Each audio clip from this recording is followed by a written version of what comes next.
Terima kasih Anda masih bersama kami di Sapa Malang bersama saya Hilda Nusantara dan juga bersama Bapak M. Nur Julian Syarahman, Kepala Perum Bulog Malang.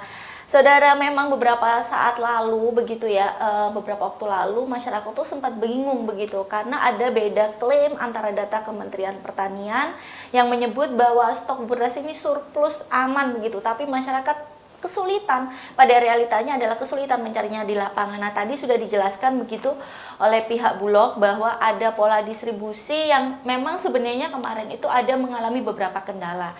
Tapi bisa dipastikan karena sudah ada solusinya, maka setelah ini masyarakat tidak akan kesulitan begitu menemui beras SPHP. Nah, sekarang saya mau tanya dulu ke Pak Hanung. Pak, sebenarnya kalau pola distribusi, saya ingin Bapak bercerita secara singkat begitu ya, bagaimana proses beras ini sampai ke tangan masyarakat begitu. Mungkin bisa diceritakan mulai dari packingnya, kemudian setelah selesai di packing ini distribusinya kemana sih Pak beras SPHP ini? Oke, jadi mulainya dari kita kan melakukan pengadaan beras ya Mbak. Jadi pengadaan beras, gabah beras itu di gudang Bulog atau dari petani, masuk ke gudang Bulog, kita simpan. Jadi nanti Bulog itu menyalurkan beras, mengeluarkan beras itu secara FIFO Mbak. Okay. Ya, FIFO. Jadi first in first out. Jadi yang duluan dibeli itu yang nanti akan dikeluarkan nantinya. First in first out. Ya, awal mulanya kenapa bisa diterima masyarakat, dibeli masyarakat ya nanti kita kan menyalurkan melalui toko-toko pengecer ataupun melalui gerakan pangan murah, pasar murah gitu oleh instansi TNI Polri.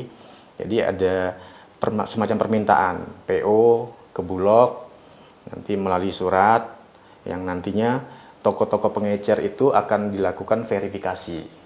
Jadi juknis yang baru dari Bappenas kami wajib melakukan verifikasi dan validasi oleh Bulog dan dinas yang membidangi pangan. Nanti juga disetujui dan ditandatangani oleh Satgas Pangan setempat, Polres setempat. Ya. Ketika itu sudah oke, kita ajukan melalui aplikasi, klik SPHP namanya, itu aplikasi wajib yang harus. Ada aplikasinya ya? Aplikasi itu bagian dari kontrol kita. Jadi jangan sampai nanti toko-tokonya fiktif, terus nanti atau toko yang bukan menjual pangan ikut menjual SPHP itu kan dilarang.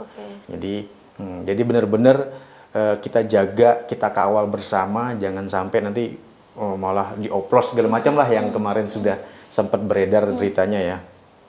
Ya, jadi prosesnya toko pengecer itu melakukan pengajuan, nanti secara administratif kita periksa, terus kita lakukan verifikasi, validasi yang mana benar long lead-nya itu titik koordinatnya kita pastikan itu adalah benar sesuai pengajuan dan kita ajukan ke dinas, ditandatangani. Itu yang jadi proses. Ketika sudah secara administrasi sudah selesai melalui klik SPHP, nanti kami akan lakukan pengantaran.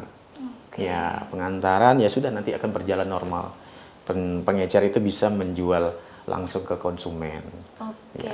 Dan ini pengecer ini hanya boleh langsung ke konsumen Mbak. Jadi distributor saat ini masih belum boleh. Jadi distributor itu kan nggak boleh ada jaringannya di bawah, itu ini dilarang. Biar memutus mata rantainya nggak terlalu panjang. Oke. Kalau berdasarkan data Bapak, berarti sudah berapa banyak ini yang sudah disalurkan oleh Bulog? Kalau untuk Bulog Malang sendiri saat ini dari Januari sampai per kemarin kita sudah hampir 4.431 ton. 4.431 ya, ton. Disalurkan melalui di 5 kabupaten kota.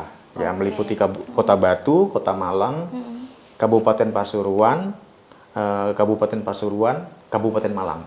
Terbanyak distribusi kemana Pak? Kalau paling banyak itu di Kabupaten Malang. Kabupaten Malang. Ya, memang animonya besar Kabupaten Malang. Yang kedua itu di Kota Malang. Kota Malang. Ya.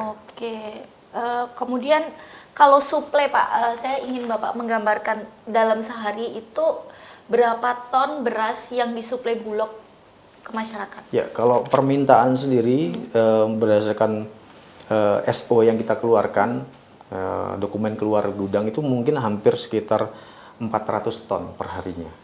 400 ton? Ya, 400 ton. 400 ton itu hanya berarti untuk 5 wilayah tadi Pak ya? Iya, benar. 5 wilayah. 5 wilayah. Jumlahnya ya cukup besar juga Pak ya, berarti ya. Baik, saudara, kita akan membahasnya lebih lanjut lagi, masih sangat menarik ini ya soal harga beras yang jadi perbincangan hangat di masyarakat. Tetap di Sapa Malang.